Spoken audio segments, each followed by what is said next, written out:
This is my first experience with you here. Well, this is my first experience with you. Congratulations. Thank you. So I have a mundane question. There are no mundane questions. Oh, great. That's good to know. Thank you. Is it important to you? Yes, it is. Why would you consider it mundane then?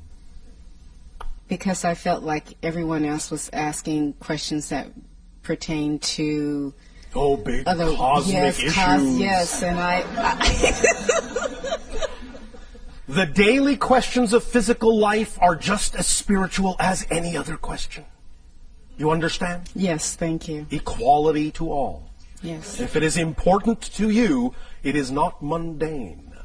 Thank you. All right. What is your question? My question is, I'm in a work environment where I want to know what my purpose there is and how soon can I get unstuck to create the life that I really want, that I prefer. Right. The way we usually go about exploring this issue is to ask you a question, and certainly not a mundane one at all. The question we ask is, are you doing what excites you the most in life or not? No. Thank you for your honesty. The next question is, when will you choose to do what excites you the most in life? Bigger question.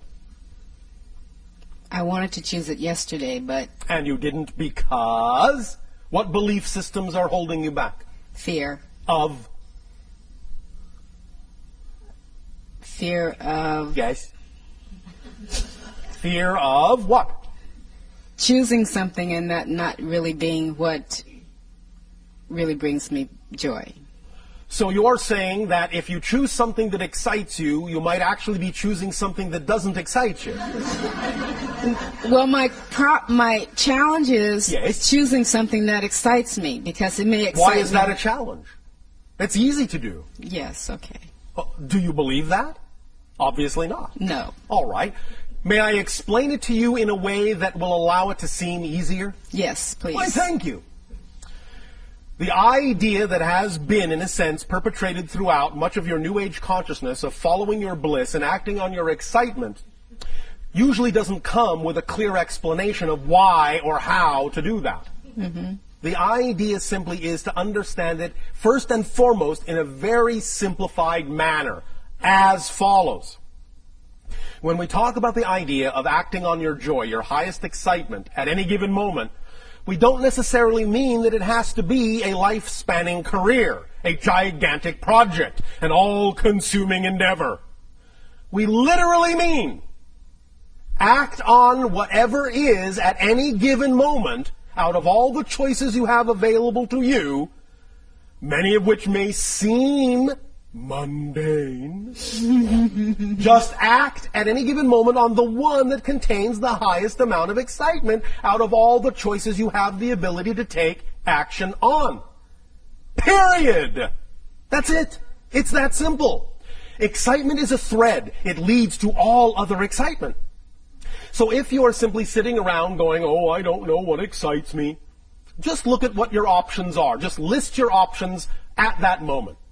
If the only options are go shopping, take a walk on the beach, call a friend, just for an example, just pick the one that's most exciting and act on it to the best of your ability, taking it as far as you can till you can take it no further. When you come to the next crossroad, look at the options available to you then, pick the one that's most exciting, you have the greatest degree of ability to take action on, and take action on it. When you come to the next crossroad, do the same thing. When you come to the next crossroad, do the same thing. The excitement that you follow will automatically draw you into a series of synchronistic events that will constantly accelerate and expand your ability to experience excitement, and constantly accelerate and increase your ability to experience that your excitement will actually be capable of supporting you in your life if you keep moving in that way. Does that make sense to you? Yes. Now, the question is, do you believe it?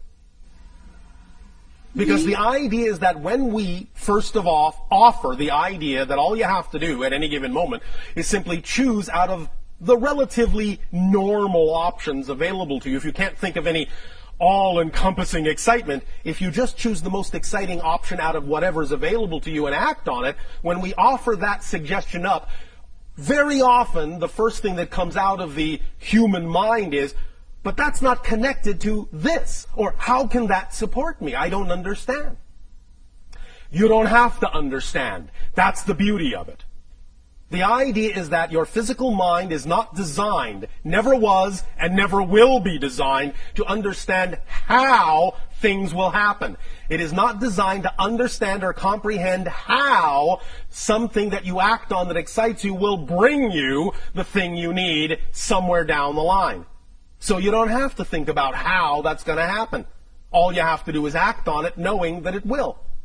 Because the human mind is only designed to experience how things are happening. That's it. The human mind is only designed, the physical mind is only designed to understand the physical experience. The mechanism of how these things come to you come from a higher realm that is beyond the purview of the physical mind to comprehend or understand or be able to completely perceive. So you need to stop doing the job of the higher mind, let the higher mind do its job, and bring you these things as you need them in the way that it benefits you best. All you need to do to activate that mechanism, and we'll be talking a little bit more tomorrow about the idea of the mechanism of manifestation in a more complete investigation of that mechanism, but the only thing you really have to do is just start the ball rolling by acting on whatever excitement you are capable of acting on, and thus then by doing so, acting as an example to the higher mind, proving that you're willing to move in that direction so that the higher mind can go, finally she is willing to act in that vibration, so I can now give her more of that vibration, more things that are representative of that vibration, because she is showing by her behavior that she's willing to act on it. But if you're not willing to act on your excitement, why should the higher mind give you something to act on if you're not going to act on it? You see, you have to clear the space by acting on what you are capable of acting on before you make room for something bigger to come in. Because if you're not going to act on what you've got, well, higher mind is not going to do pointless things and give you things you're not going to act on. So you simply stop the whole process of your excitement expanding. Does that make sense mechanically? Yes. Are you willing to believe that you can act on your excitement and know that it will lead you where you need to be led? Yes. Trusting the synchronicity that will occur? Yes. We'll see. But that's the basic explanation of how it works. So when you say you have a difficult time figuring out what excites you, I apologize, but we actually don't believe you. Because it's really simpler than you think. You're just having a difficult time understanding a clear definition of excitement and following it. You follow? I do follow. I think the other part of that is because if I'm in a work environment and Yes. my excitement may be not to be there. Then leave. Although, understand, we are very aware of what your belief systems are all about, many of you. And if you have a belief system that says if you leave that work environment, as much as you may not find it exciting, if you have a belief system that says that leaving that work environment is going to put stress on you, is going to, in a sense, cause you harm in some way, then you must honor your belief system for as long as you're going to hold on to it. But at least take the steps you can take. At least take the steps of acting on your excitement that you are willing to take. And the more you do that, the more your excitement will prove to you that it can support you as well. And the more it shows you it can support you, the more you'll be willing to let go of those things you don't prefer. So you can do it at your own pace. Don't dishonor your belief system. You can jump off the cliff, but only if you believe that you actually will fly. Otherwise, I would suggest you're in for a very hard landing.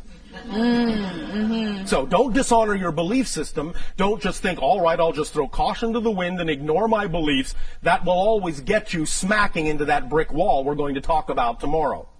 But the idea is that when you work with your beliefs and understand why you have the belief that you can't be supported in something that you love as opposed to something you don't love, then when you work with those beliefs, you can change them. And the more you change them, the more you will relax into understanding how your excitement can, in fact, support you. One very strong exercise that I would always suggest to many of you, because it is based in your own reality, so it has more opportunity to stick in your mind is to look at examples in your world of people that are making a living, in fact making a wonderful living, being supported by doing nothing but the thing that excites them the most. Because I guarantee you, when you look at them and understand how they're doing that, you will understand that if they can do it, you can do it. There is nothing special about them in that context. If you can see it, if you can attract into your reality an example of someone acting on their joy and being supported in their life by doing so, if you could have attracted that example into your reality, if you are capable of even perceiving it, that means you are capable of living it. Otherwise, you wouldn't have been capable of perceiving it, because reality doesn't do pointless things, and you cannot perceive what you are not the potential vibration of. You follow? Yes. Does this help? Yes, thank you very much. Thank you.